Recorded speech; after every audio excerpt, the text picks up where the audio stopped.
Media అందరికీ, next ఇక్కడికి వచ్చిన పెద్దలందరికీ నా హృదయపూ నా నన్ను బ్లెస్ చేయడానికి వచ్చిన అందరికీ చాలా థ్యాంక్స్. అంటే కొంచెం టెన్షన్గా ఉంది, ఏం మాట్లాడాలో తెలియట్లేదు. అంటే అందరూ ఇంత సపోర్టింగ్గా మాట్లాడారు కాబట్టి నా నెక్స్ట్ ప్రాజెక్ట్ చేయడానికి ఇది ఒక బూస్టప్. ఫస్ట్ నేను సాంగ్ గురించి ముందు నేను కొన్ని చెప్పాలనుకుంటున్నాను. అంటే ముందు నాకు సపోర్ట్ చేసిన షార్ట్ ఫిలిమ్స్ నుంచి లేదంటే ఒక 4 మ్యూజిక్ ఆల్బమ్స్ తీశాను. మా లావణ్య అని చెప్పి నా ఫ్రెండ్ ఉంది కాలేజ్లో, వాళ్ళ బాబాయే నాకు సపోర్ట్ చేసేవారు ప్రతి సాంగ్కి, ఇండిపెండెంట్ ఫిలింకి. ఆయన నియర్లీ నాకు 30 lakhs వరకు ఇన్వెస్ట్ చేశారు ఇప్పటి వరకు నా ప్రాజెక్ట్స్ అన్నిటికీ. ఆయన దుబాయ్లో ఉంటారు. జస్ట్ నేను ఎలా కాన్సెప్ట్ ఉంది, సాంగ్ చేయాలంటే చాలు ఆయన ప్రొడ్యూస్ చేసేవారు. ఆయనతో ఫ్యూచర్లో సినిమా కూడా నాకు ప్రొడ్యూస్ చేస్తున్నారు.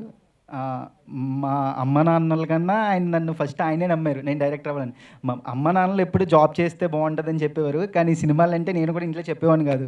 అంటే సినిమా అంటే సక్సెస్ అవుతామో అవ్వమో అని చెప్పి కొంచెం భయం ఉంటుంది మెయిన్ పేరెంట్స్కి ఆ భయం అనేది ఎందుకు ఉంటుందంటే చుట్టుపక్కల ఇంటి పక్కన ఉంటారు కదా, వాళ్ళు ఎక్కువ మీ అబ్బాయి ఏం చేస్తున్నాడు, జాబ్ చేయట్లేదంట, సినిమాలు అంట, అవి ఇవి అని చెప్పి వాళ్ళు ఎక్కువ అంటూ ఉంటారు. అమ్మ ఇప్పుడు చెప్పండి, మీ అబ్బాయి ఉసిరే సాంగ్ అని ఒకటి తీసాడు, చాలా బాగుంది అని వీళ్ళందరూ చెప్పారు కాబట్టి మీరు గర్వంగా చెప్పండి, మా అబ్బాయి ఫ్యూచర్లో సినిమా కూడా తీస్తారని. మీరైతే ఏం కంగారు పడకండి, నేను మీకు మంచి పేరే తీసుకొస్తాను. జాబ్ చేశాను 1 year, సాఫ్ట్వేర్ జాబ్ చేసినప్పుడు నాకు శాలరీ వస్తుంది కానీ ఆనందం ఏం లేదు. ఎప్పుడైతే ఈ సాంగ్స్ అవి షూట్ చేస్తున్నప్పుడే ఆనందం అనేది నాకు ఎక్కువగా ఉంది.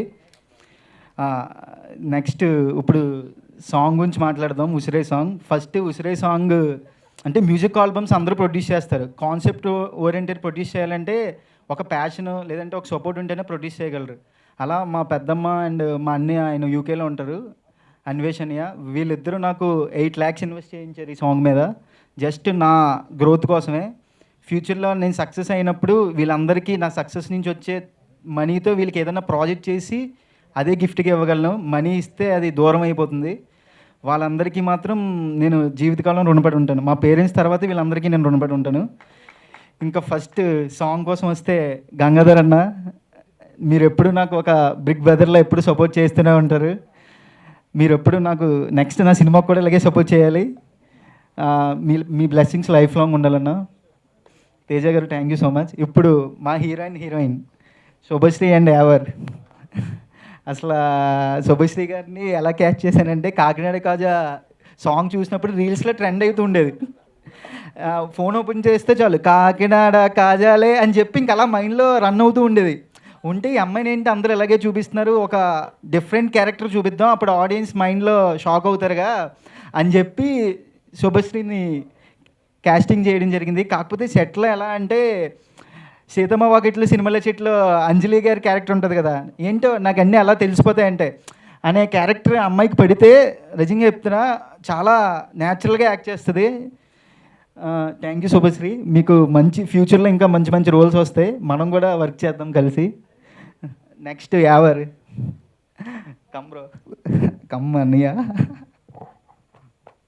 యావరికి నేను జస్ట్ రెస్టారెంట్లో కూర్చొని ఈ కాన్సెప్ట్ చెప్పా, ఏం లేదు జస్ట్ నువ్వు స్టార్టింగ్ ఇలా నరికేస్తావు, తర్వాత ట్విస్ట్ రిలీవ్ అవుద్ది అని చెప్పా, అంతే. స్టోరీ కూడా ఏం చెప్పలే. వాళ్ళ పేరెంట్స్ని చంపేస్తూ క్లైమాక్స్లో ట్విస్ట్ రివీల్ అవుద్దని చెప్పా, అంతే. సరే ఈ సాంగ్ చేస్తున్నాం అని చెప్పాడు. నాకు మెయిన్ కాన్ఫిడెన్స్ ఇచ్చాడు. ఎప్పుడైనా డైరెక్టర్కి ఫస్ట్ నేను బిలీవ్ చేసుకున్నా, నాకున్న స్క్రిప్ట్ని, నాకున్న కాన్సెప్ట్ని. ఆ కాన్ఫిడెన్స్ పక్కోడు మన యాక్టర్స్ బిలీవ్ చేస్తే అవుట్పుట్ అనేది ఇలా వస్తుంది. ఎప్పుడైనా కాన్ఫిడెన్స్ అనేది ఇంపార్టెంట్. ఆ కాన్ఫిడెన్స్ నువ్వు ఇచ్చా bro, thank you so much. ఇంకా షూట్లో అంటే తనకి లెగ్ ఇంజురీ అయింది. ఎందుకంటే చిన్న చిన్న ప్రొడక్షన్స్ అంటే ఎలా ఉంటాయంటే, అదే 8 lakhsలో తీసామంటే రోప్స్ అవి ఏముండవు, అడవిలో చాలా కష్టపడి తీసాం సాంగ్. మెయిన్గా ఆ వాటర్ ఫాల్స్ నుంచి జారుతూ పడతాడు, అది రియల్గా చేశాడు, రోప్స్ ఏం లేకుండా చాలా కష్టపడి చేసావు. ఆ కష్టానికి భగవంతుడు ఎప్పుడైనా మంచి ఫలితాన్ని ఇస్తాడు. మనకి వ్యూస్ అవన్నీ కాకుండా అందరికీ సాంగ్ నచ్చింది, మెయిన్ అది కావాలి. నీకు మంచి ఫ్యూచర్లో మంచి విలన్ రోల్స్ రావాలని నేను కోరుకుంటున్నాను. Thank you so much bro. Next కార్తిక్తో కాలేజీలో ఉన్నప్పటి నుంచి షార్ట్ ఫిలిమ్స్లో ఏదో చేద్దాం అనుకున్నాం, కానీ అవ్వలేదు. ఫస్ట్ గోవాలో సాంగ్ తనే చేయాలి అంటే, భగవంతుడు ఒకటి మిస్ చేస్తే ఇంకోటి పెద్దదిగా ఇస్తాడంట, అందుకనే దీనికి ఉసిరే సాంగ్ డిఓపిగా ఇచ్చాడు. Thank you Karthik. డిఓపి అంటే విజువల్లీ చాలా బాగా చూపించావు. మనం ఏదైతే అనుకున్నాం అదే వచ్చింది. అందువల్లే సాంగ్ అందరూ ఇంత బాగా లైక్ చేస్తున్నారు. Thank you so much. Next 3D animation Hemant and Madhu. వీళ్ళకి జస్ట్ నేను 3 days టైం ఇచ్చాను. 3 days టైంలో చాలా బాగా డిజైన్ చేశారు వాళ్ళు. ఆదిపురుష్, కల్కి అలాంటి మూవీస్కి వర్క్ చేశారు. అంటే వాళ్ళ టీంలో వీళ్ళు కూడా చాలా ప్యాషనేటెడ్. నేను ఏదైతే చెప్పానో వాళ్ళు కంప్లీట్గా అదే అవుట్పుట్ నాకు తెప్పించారు. ఇంకా నేను కొంచెం టైం ఇస్తుంటే ఇంకా బాగా వచ్చేది. నెక్స్ట్ ఇంకా అందరి గురించి చెప్పేశాను. ఇంకెవరు లేరు కదా. అక్క సోనక్క, అక్క లేకపోతే ఈవెంట్ ఎంత బాగా వచ్చేది కాదు. ఫస్ట్ వయారి బామ అప్పుడు కలిసాం. అప్పటి నుంచి 1 year వరకు ట్రావెల్ చేస్తాం అక్క తమ్ముళ్ళలాగే. నిన్న 10 interviews ఫాలోఅప్ చేసి దగ్గరుండి నీకు ఎన్నో వర్క్స్ ఉన్నా కూడా నన్ను అసలు నువ్వేం టెన్షన్ పడక అంతా బాగా జరుగుద్దని చెప్పి సపోర్ట్ ఇచ్చాక మన ఫ్యూచర్లో ఇలాగే నేను సినిమా తీసినప్పుడు కూడా నువ్వే యాంకర్ అంతే. ఏంటి సార్ నేను రెమ్యునరేషన్ తీసుకోలేదు సార్, అడగండి సార్ వాడిని. అక్క రెమ్యునరేషన్తో ఉండే బంధం కాదక్క మంది, సినిమాలు చేసే బంధం మంది. డబ్బులు ఇచ్చేస్తే ఏమైపోద్ది, బంధం తీరిపోద్ది. ఓకే, ఆడియన్స్ అందరికీ ఒకటే చెప్తున్నాను, ఈ సాంగ్ చూసి మీకు నచ్చితే షేర్ చేయండి. ఎందుకంటే ఈ సాంగ్ నివృత్తి వైబ్స్ వాళ్ళు వ్యూ షేరింగ్ ఇచ్చారు. మాకు ఎన్ని వ్యూస్ వస్తే ప్రొడ్యూసర్కి అంత లాభం వస్తుంది. సో మీరు ఈ సాంగ్ నచ్చితే మాత్రం మీ వాట్సాప్లో స్టేటస్లు పెట్టి షేర్ చేయండి. నచ్చకపోతే కామెంట్ పెట్టండి. ఇంకా ఎలా బాగా తీయాలనేది నేర్చుకుంటాం. ఎందుకంటే నాకు 25 years కాబట్టి నేర్చుకొని ఇంకా బాగా తీయగలననే నమ్మకం అయితే నాకు ఉంది, ఆ కాన్ఫిడెన్స్ నాకు ఉంది. Thank you so much. ఫైనల్గా అమ్మ నాన్న మీరేం టెన్షన్ పడకండి, జాబ్ మానేసానని. తొందరలో సినిమా కూడా నేను తీస్తాను. తప్పకుండా టెన్షన్ పడరు. నెక్స్ట్ ఒక మంచి ప్రాజెక్ట్తో, ఒక మంచి క్యాస్ట్తో మనల్ని ఎంటర్టైన్ చేయడానికి వచ్చేస్తున్నాడు జయరామ్.